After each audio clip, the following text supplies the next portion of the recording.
Siapa yang tidak mengenal siput atau keong? Biasanya, siput atau keong hidup di area persawahan maupun di aliran sungai. Di daerah Sungai Hitam, Kota Bengkulu, terdapat keong yang bisa diolah menjadi makanan khas Bengkulu. Karena hidup di perairan muara sungai yang airnya tidak jernih, membuat pencairan liling ini cukup sulit anak negeri. Apalagi kita tidak menggunakan alat sama sekali untuk mencari lilingnya. Jadi hanya mengandalkan tangan kosong saja untuk mencari liling yang bersembunyi di dalam lumpur. Susahnya ini, kaki abang. Tanah yang berlumpur dan air yang keruh menjadi kesulitan tersendiri untuk mencari liling. Tapi saya tidak menyerah, pasti kita dapat lilingnya. Anak-anak masih semangat kan? Waduh, bukannya nyari, malah jadi berenang. Nah, jadi anak negeri, liling yang kita cari hari ini bentuknya seperti itu. Dia untuk cangkangnya lebih keras daripada liling pada biasanya nih, cukup keras. Dan juga ini tipikalnya sama kayak liling pada umumnya atau tutut. Dia ada bagian depannya yang digunakan untuk menempel di batu ataupun di dasar lumpur. Liling ini ukurannya tidak terlalu besar dan bentuknya panjang dan runcing di bagian ujungnya. Walaupun kecil-kecil begini, liling ini dikenal akan rasanya yang enak dan gurih. Biasanya masyarakat Bengkulu mengolah menjadi makanan yang berkuah. Pas banget nih, liling yang sudah kita dapat cukup banyak. Kayaknya boleh nih kalau langsung diolah jadi makanan khas dari Kota Bengkulu. Langsung saja kita masak.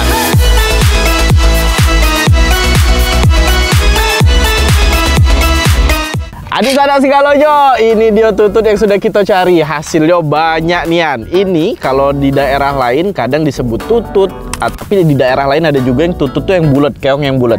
Kalau ini disebutnya ini liling. Nah, Caca pernah makan ini? Pernah. Pernah? Kayak mana rasanya? Kayak tutut. Kayak tutut, kayak keong ya. Nah, ini lagi kita bakal olah jadi masakan yang enak, Ibu. Untuk bumbunya cukup haluskan bawang putih, cabai merah, kunyit, dan sedikit garam. Semua bahan tadi kita ulek sampai halus. Selanjutnya, kita olah keong hitam atau lilingnya. Setelah lilingnya dicuci dan dibersihkan, langsung kita potong bagian ujung cangkangnya. Karena liling ini bentuknya panjang dan runcing, sehingga bagian ujungnya harus dipotong agar memudahkan untuk memakan lilingnya nanti. Untuk rebungnya, yang dipakai adalah rebung yang sudah direndam dengan air garam dan difermentasi selama 3-7 hari. Karena sudah difermentasi, rebung ini memiliki rasa yang lebih asam dan segar. Sebelum diolah, rebung yang difermentasi ini kita geprek dulu. Semua bahan-bahan sudah siap nih. Langsung saja kita masak rebung asam lilingnya. Air yang sudah mendidih lalu ditambahkan bumbu yang sudah dihaluskan tadi. Dilanjutkan dengan rebung yang sudah difermentasi. Setelah agak mendidih, baru masukkan keong liling yang sudah dipotong ujungnya tadi. Terakhir, baru deh masukkan buncisnya. Nah, Ca, ini kan sudah masuk galon nih. Kita tinggal tunggu mendidih. Tadi kan abang masuk kuahnya agak banyak. Oke. Nah, jadi anak negeri ini membutuhkan waktu kurang lebih sekitar 15-20 menit sampai air atau kuah dari masakan kita ini menyusut dan meresap ke dalam rebung dan juga lilingnya. Matang dari buncis yang baru kita masukkan. Setelah 20 menit, kuahnya sudah berkurang. Tandanya rebung asam liling ini sudah matang. Tuh lihat, menggugah selera banget kan anak negeri? Jadi nggak sabar buat langsung nyicipin.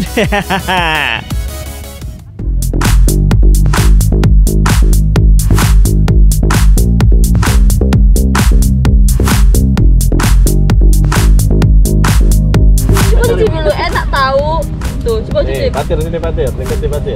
Lemak tak? Karena sudah dipotong bagian ujungnya, jadi memudahkan daging lilingnya untuk keluar.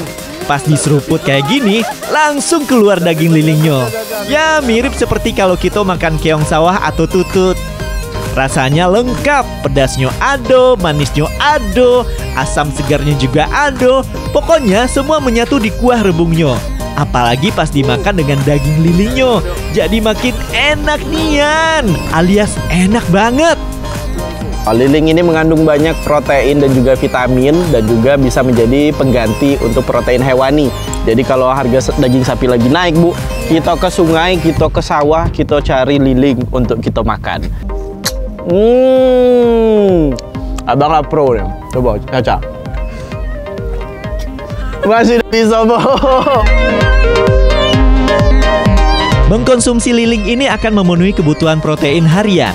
Karena pada daging liling mengandung protein dan asam amino yang cukup tinggi. Selain itu, daging siput atau keong rendah lemak. Jadi cocok banget buat yang sedang program diet atau menurunkan berat badan.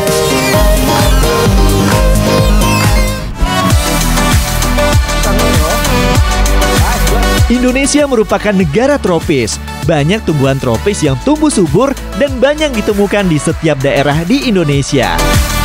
Salah satunya pohon pisang. Kebetulan kita lagi di daerah Batu Raja Rejang, Kabupaten Bengkulu Utara. Di sini banyak tumbuh subur pohon pisang. Dari jenis pisang batu, pisang jantan, pisang kepok juga ada. Tuh lihat, banyak kan buah pisangnya?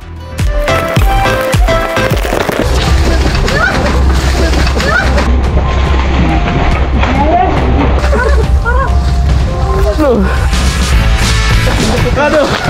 Nah, ini dia Tessa. Sudah Abang panen. Tapi sakit pinggang Abang Tessa.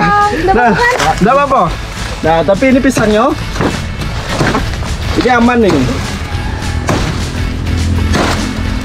Nah, jadi pisangnya tidak ada yang rusak kan yo.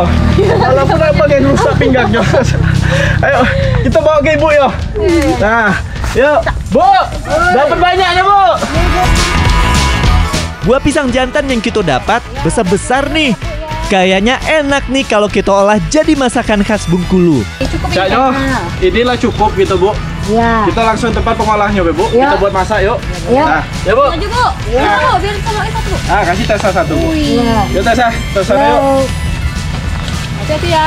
Ya, Bu.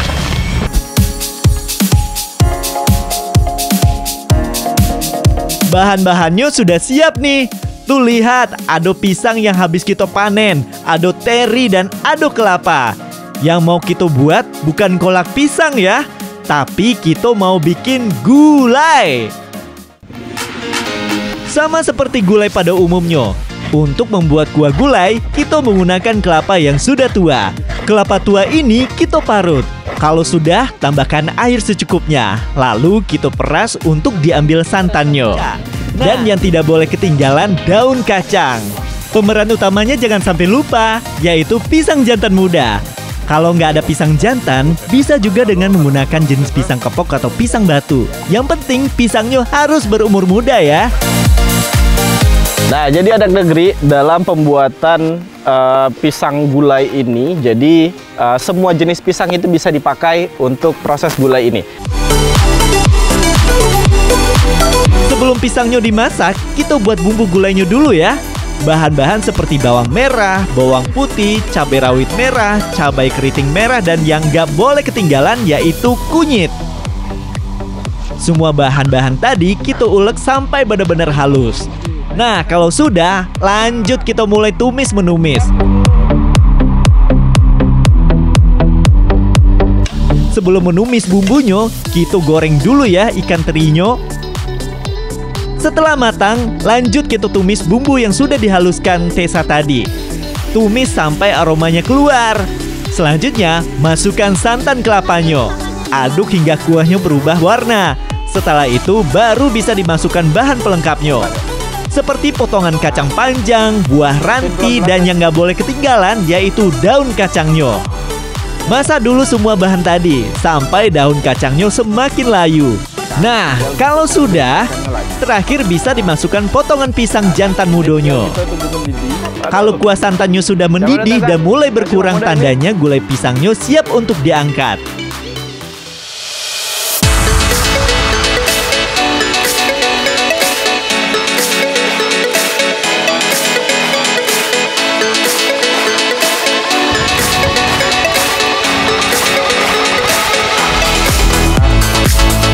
Ternyata gulai pisang ini lemak nian, alias enak banget anak negeri.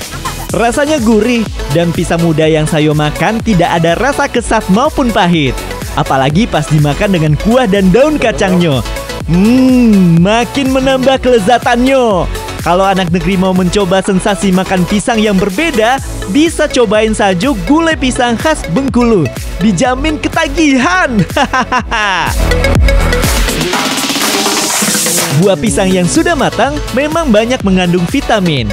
Tapi ternyata pisang yang masih mentah memiliki manfaat bagi tubuh loh. Salah satunya bisa mengurangi rasa nyeri ketika mah. Karena dalam pisang yang masih mentah dan muda memiliki kandungan antasida dan serat yang baik untuk menetralkan produksi asam lambung.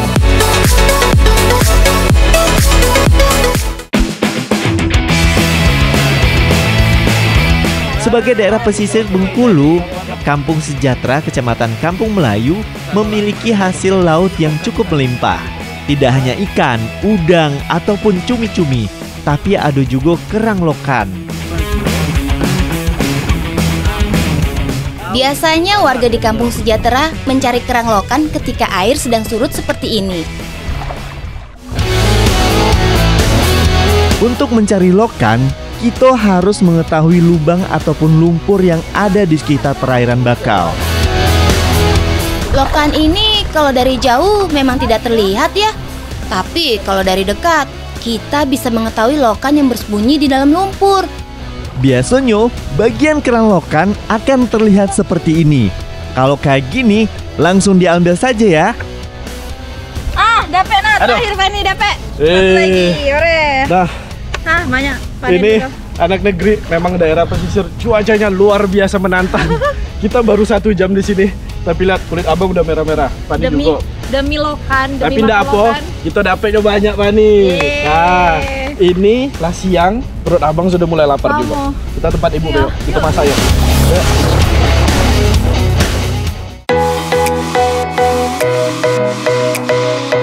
Aku kebagian tugas untuk merebus lokan ini dulu sebelum nanti kita olah. Fungsinya supaya bagian lokan ini nanti terbuka dan kita bisa membersihkan bagian pasir yang menempel di bagian dalam kerang lokan ini.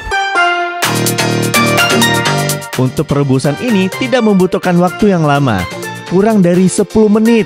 Kerang-kerang lokan ini cangkangnya akan terbuka dan siap untuk diolah. Sekarang kita buat yuk bumbunya. Pertama kita iris dulu cabai merah, bawang merah, dan bawang putih. Setelah semuanya diiris, baru deh kita ulek rempah-rempah seperti jahe, lengkuas, kunyit, dan kemiri. Kita ulek semua bahan tadi, tapi jangan sampai halus dulu ya. Kalau sudah diulek kasar seperti ini, baru tambahkan potongan cabai merah. Dilanjutkan dengan garam dan ketumbar, lalu aduk semua sampai benar-benar halus. Kerang lokan yang sudah direbus tadi, kita diamkan beberapa menit untuk menghilangkan uap panasnya. Setelah dingin, baru deh kita pisahkan daging lokan dengan cangkangnya. Apa yang belum ya? Oh iya, santan kelaponya belum ada. Kelapa tua yang sudah diparut ini lalu ditambahkan air matang secukupnya. Setelah itu, kita peras untuk diambil santan kelapanya. Kalau semuanya sudah lengkap, langsung deh kita tumis menumis. Yang ditumis pertama pastinya bawang merah dan bawang putih.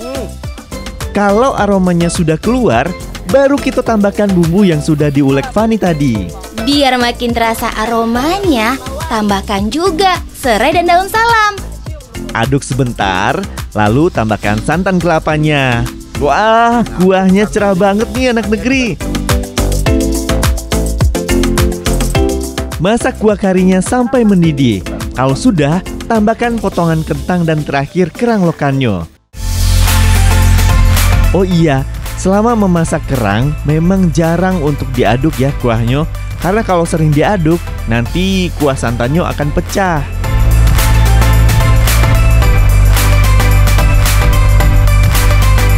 Katupe kari lokannya sudah jadi nih anak negeri.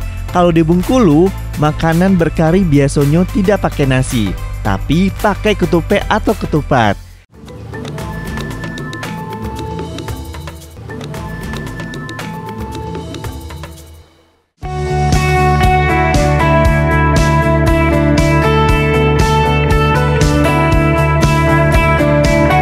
Baksonya juara. Kalau kata orang Bengkulu, lemak nian alias enak banget. Untuk bumbunya meresap dan rasanya mirip seperti kuah kari pada umumnya. Bedanya, kalau kari Bengkulu lebih terasa kemirinya dan rasanya tidak terlalu pedas. Dan Pani tahu enggak, kerang lokan ini mengandung banyak nutrisi dan juga vitamin yang bermanfaat bagi tubuh. Tapi jangan banyak-banyak, kelak sakit kepala gampang Pani, darah tinggi Bu yo. Jadi makannya secukupnya aja, karena memang untuk peruntukan kerang lokan ini masih banyak sekali di alam, karena memang alam memberi banyak manfaat. Yuk makan lagi yo. Bang, makan lagi Bang. Makan.